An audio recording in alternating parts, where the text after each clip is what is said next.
आईपा channel हमको चुना, इसके लिए मैं चैनल को धन्यवाद देता हूं।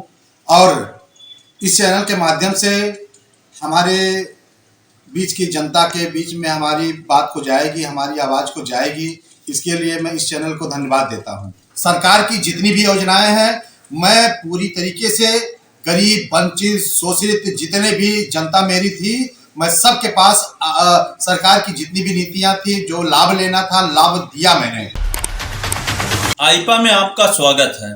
आईपा का मतलब all India progressive politics association. हम जनता के उन मुद्दों को दिखाते हैं जो जाति धर्म से उठकर देश और प्रदेश को आगे बढ़ाने के लिए एक प्लेटफॉर्म उपलब्ध कराते हैं और जनता अपनी बातें रखती है और उनकी बातें सरकार तक पहुंचाने का एक माध्यम बनता है। आज हमारे साथ धीर सेन निषाद जी हैं। आइए उनसे बात करते हैं। वो नगर पंचायत रुधौली के चेयरमैन हैं। आपका आईपा में बहुत बहुत स्वागत है चेयरमैन साहब। आईपा चैनल हमको चुना, इसके लिए मैं चैनल को धन्यवाद देता हूं। और इस चैनल के माध्यम से हमारे बीच की जनता के बीच में हमारी बात को जाएगी, हमारी आवाज़ को जाएगी। इसके लिए मैं इस चैनल को धन्यवाद देता हूं। अभी बसपा से यहाँ चेयरमैन थे, आप बसपा छोड़कर सपा ज्वाइन किए हैं। क्या कारण था कि आपने सपा ज्वाइन किया है? कारण ये था कि बहन मायावती जी का जो नीतियां थी, वो नीतियां दिख नहीं रही है।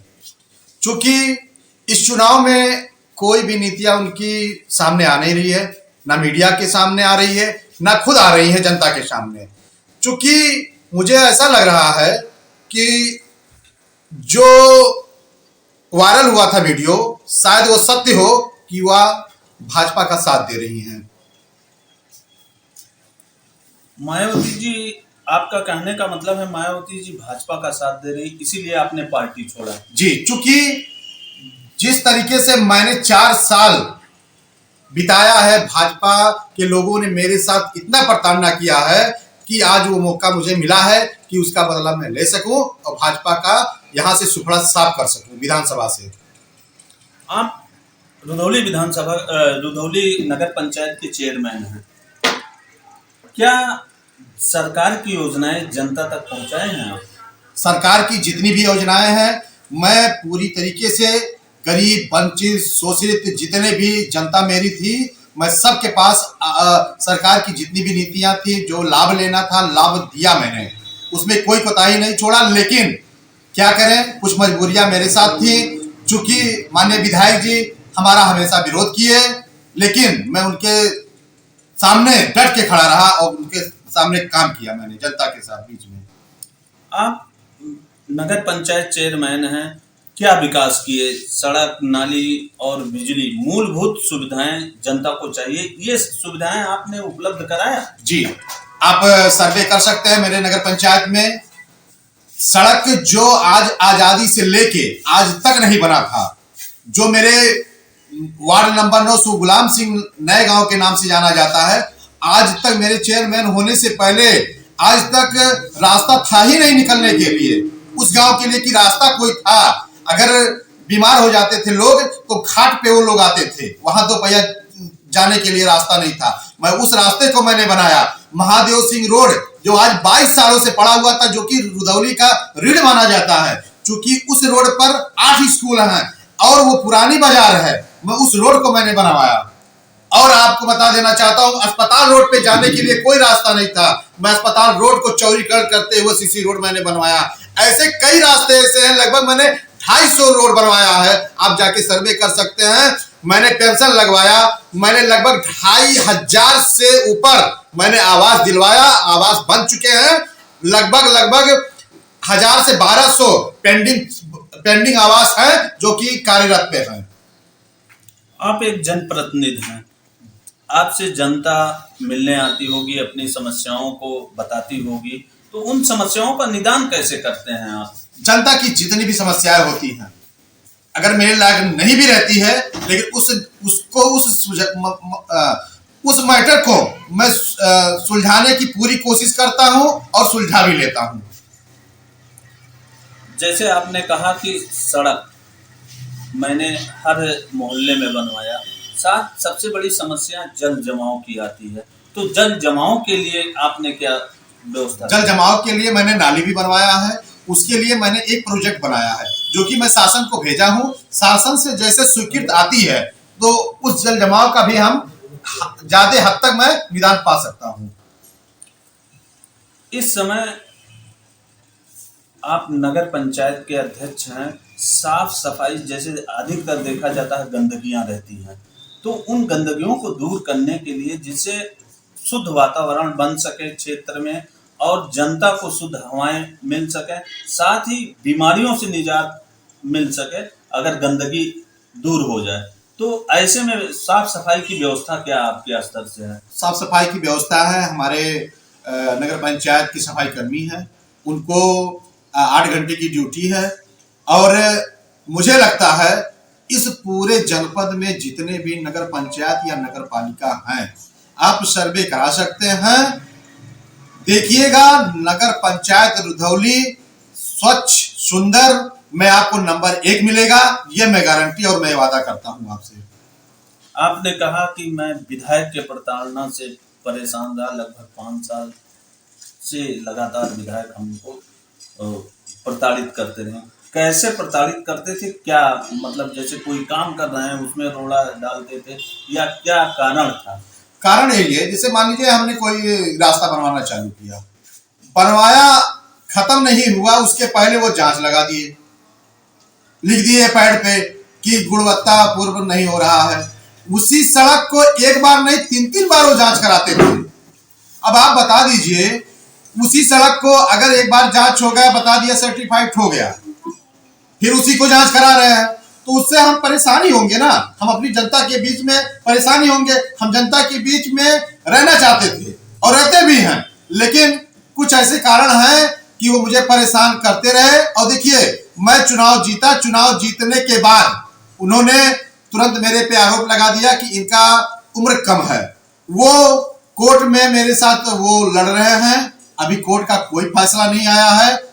अब जो फैसला आएगा उसको सम्मान किया जाएगा, लेकिन एक मानसिक तनाव वो मुझे देते रहे हैं। आपने कहा कि कम उम्र, आप जब चुनाव लड़े थे तो आपके हिसाब से उम्र आपकी कितनी थी? हमारी उम्र उस समय हमारी 31 साल उम्र थी और चुनाव लड़ने के लिए 30 साल चाहिए। और विधायक जी उम्र आपको कम दिखा रहे हैं? उम्र हमारी कम, लगभग 15 महीने कम दिखा रहे हैं। कहीं ऐसा तो नहीं है चुनाव से ही आप लोगों का विवाद चल रहा है? नहीं, चुनाव से मेरा कोई विवाद नहीं है। और मुझे लगता है कि वो बीजेपी के थे और मैं बीएसपी में था। हो सकता है उनके अंदर रहा हो, लेकिन मुझे मेरी भावना उनके प्रति कोई भी नहीं था कि कोई मुझसे ये लगे कि वो मेरे दुश्मन है या मैं उनका दुश्मन हूं। ऐसा मुझे नहीं लगता है। आप सपा ज्वाइन कर लिए हैं, क्या सपा ज्वाइन किए हैं और क्या कारण है, क्षेत्र में विकास हुआ है कि नहीं? अब जो माननीय राष्ट्रीय अध्यक्ष जी का जो संकल्प पत्र है उसमें है 300 यूनिट बिजली फ्री। मुझे ऐसा नहीं लगता है कि जितने भी मेरे वार्ड के या गरीब जनता है वो महीने में 300 यूनिट वह खर्च कर पाएगा। इससे ऐसे में लाइट मेरी फ्री हो गई। राष्ट्रीय अध्यक्ष जी का कहना है कि हर महीने 1500 रुपया पेंशन, एक ये हमारा हो गया। तीसरी, साल में 5 बोरी यूरिया, 2 बोरी डाई फ्री मिलेगा किसानों के लिए। ये बहुत ही अच्छी बात है। जो मेरी गरीब जनता, जो गरीब किसान है वो खुशहाल रहेंगे। और साल में 2 सिलेंडर भी फ्री दिया जाएगा। 2022 चुनाव चल रहा है विधानसभा का, बहुत दल आएंगे, अपने अपने वादे कर रहे हैं, सारी चीज। सपा भी अपना वादा कर रही है कि मैं सरकार के लिए, जनता के लिए ये करूँ। यहाँ जो वर्तमान विधायक हैं, क्या क्षेत्र में सड़क, बिजली, स्वास्थ्य व्यवस्थाओं की व्यवस्था हुई जनता के लिए? मुझे लगता है कि माननीय विधायक जी 10 सालों से हैं, 2 पंचवर्षीय है उनका, और मुझे नहीं लगता इस पूरे क्षेत्र में वो ये काम कह दे कि मैं ये काम कराया हूं तो मैं कह दूंगा कि विधायक जी आप सही कह रहे हैं, लेकिन मैं दावे के साथ कहता हूं कि माननीय विधायक जी ये काम नहीं कराए मेरे क्षेत्र में कि वो अपने किसी निधि से किसी भी चीज से काम करा दिए हों। तो इसके मतलब कि स्थानीय विधायक द्वारा कोई यहाँ विकास कार्य नहीं करवाए, कोई विकास कार्य नहीं हुआ है। सबसे बड़ी समस्या जो सरकार दावा करती है कि मरीजों को स्वास्थ्य सुविधा मतलब मुफ्त इलाज, सारी सुविधा, दवा, उनका जो भी खर्चा लगे, तो वो सब यहाँ अस्पतालों में उपलब्ध है कि नहीं? नहीं, ये तो है, ठीक है, अस्पतालों में तो है। चूंकि मेरा बगल में अस्पताल है, मैं उस अस्पताल को मैं गोद भी लिया हूँ और मैं विजिट करता रहता हूँ हर हफ्ते या 2 दिन 3 दिन पे मैं विजिट करता रहता हूँ। और डॉक्टर साहब जो हैं वो बहुत कोऑपरेट भी करते हैं। मैं मरीजों के लिए मैं हाल चाल भी लेता हूँ मरीजों से, वो मरीज भी खुश रहता है कि मुझे दवा उपलब्ध मिलती है। 2022 चुनाव चल रहा है, किसकी लहर लग रही है आपके क्षेत्र में? अब लहर तो मेरे क्षेत्र क्या, मुझे लगता है पूरे उत्तर प्रदेश में सपा की लहर चल रही है। अभी आपका प्रथम चरण का चुनाव हुआ है, मीडिया बंधु लोग दिखा रहे हैं कि लगभग 80% गठबंधन जीत रही है। मेरा एक आखिरी सवाल है, यहाँ किसान है, किसान मतलब किसान प्रधान देश माना जाता है अपना, यहाँ किसान का मुख्य आय गन्ना किसानों का है, तो क्या गन्ना किसानों का पेमेंट हो रहा है कि नहीं? और दूसरी चीज, बस्ती जिले में जगह जगह गौशाले बनवाए गए और छुट्टा पशु बाहर घूम रहे हैं, जिससे आए दिन दुर्घटना हो रहा है और किसानों की फसल बर्बाद हो रही है। मैं गन्ने के बारे में आपको बता दूं, वर्तमान सरकार जो चल रही है, मुझे लगता है मेरे बगल में अर्दमा मिल है, किसान भाई मेरे आंदोलन करते रहते हैं, अभी तक उनका कोई भुगतान नहीं हुआ है। लेकिन माननीय राष्ट्रीय अध्यक्ष जी का संकल्प है कि गन्ना मूल्य में 15 दिन में पाई मैं वापस कराऊंगा। अगर वापस नहीं हुआ तो जितना दिन भी बीतेगा 15 दिन बाद ब्याज सहित मैं वापस कराऊंगा किसानों के हित के लिए। आप नगर पंचायत अध्यक्ष हैं, तो यहाँ रुधौली नगर पंचायत क्षेत्र की कौन सी ऐसी समस्या है, बहुत बड़ी समस्या है, और उसको निदान के लिए आप लगातार प्रयास कर रहे हैं? मुझे लगता है कि पहले तो मेरा सोच ये थी कि इस रुधौली नगर पंचायत को बहुत ही सुंदर बनाया जाए। चूंकि डेवलप करने के लिए नगर पंचायत हुआ है, अर्बन हो गया, ग्रामीण क्षेत्र से शहरी क्षेत्र बन गया। अब शहरी क्षेत्र बन गया तो उस शहरी क्षेत्र में उस शहर की तरह होना चाहिए, सुंदर होना चाहिए, जो अभी तक हम नहीं कर पाए हैं। कुछ कारण है कि नहीं कर पाए हैं, कुछ मेरे पास बजट नहीं थे, बजट के साथ साथ कोरोना आ गया, कोरोना में मेरा बजट चला गया, उसके साथ मैं 2-2.5 साल में पीछे चला गया। लेकिन विपक्ष में रहकर भी मैं इतने काम कर दिया हूं कि मेरी जनता खुश है। ये हमारे साथ रुधौली नगर पंचायत के चेयरमैन साहब थे। इन्होंने कहा अपने विकास, मैंने क्षेत्र में इतना विकास किया, अपने विकास के दम पर, फिर अगर आने वाले समय में मुझे मौका मिला तो फिर मैं चुनाव लड़ूंगा और जीतूंगा। आगे आप लोग आइपा को देखते रहिए। नमस्कार।